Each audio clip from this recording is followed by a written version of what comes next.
بسم اللہ الرحمن الرحیم۔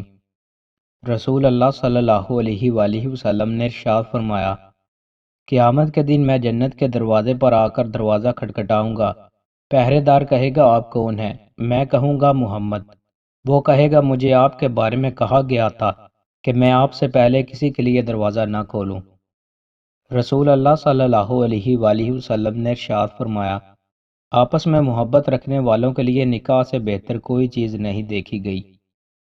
رسول اللہ صلی اللہ علیہ وآلہ وسلم نے ارشاد فرمایا، جو جوان کسی بوڑھے کا اس کے بڑھاپے کی وجہ سے احترام کرے تو اللہ تعالیٰ اس کے لیے ایسے لوگوں کو مقرر فرما دے گا جو اس عمر میں یعنی بڑھاپے میں اس کا احترام کریں۔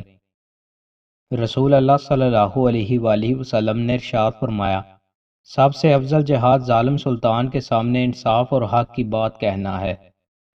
رسول اللہ صلی اللہ علیہ وآلہ وسلم نے ارشاد فرمایا، اگر چار عادتیں تمہیں موجود ہیں تو دنیا سے اگر تمہیں کچھ بھی نہ ملے تو کوئی حرج نہیں۔ امانت کی حفاظت، سچ بولنا، اچھا اخلاق اور پاکیزہ حلال لقمہ۔ رسول اللہ صلی اللہ علیہ وآلہ وسلم نے ارشاد فرمایا، جس نے قرآن پاک پڑھا، سیکھا اور اسے حفظ کیا، اللہ تعالیٰ اسے جنت میں داخل کریں گے اور اس کے گھر والوں میں سے ان 10 افراد کے بارے میں اس کی سفارش قبول کریں گے جن کے حق میں دوزخ واجب ہو چکی ہوگی۔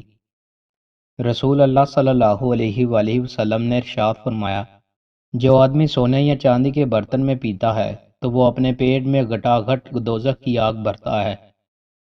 رسول اللہ صلی اللہ علیہ وآلہ وسلم نے ارشاد فرمایا، جو زہر پیے گا تو قیامت کے دن وہ زہر اس کے ہاتھ میں ہوگا اور اسے جہنم میں پیا کرے گا اور ہمیشہ ہمیشہ اسی میں پڑا رہے گا، کبھی باہر نہ آ سکے گا۔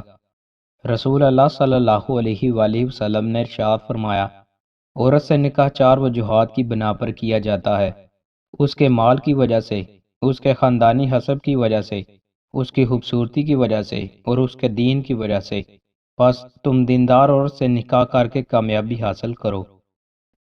دوستو، مزید اچھی ویڈیوز کے لیے ہمارے چینل کو سبسکرائب لازمی کریں۔ بہت شکریہ۔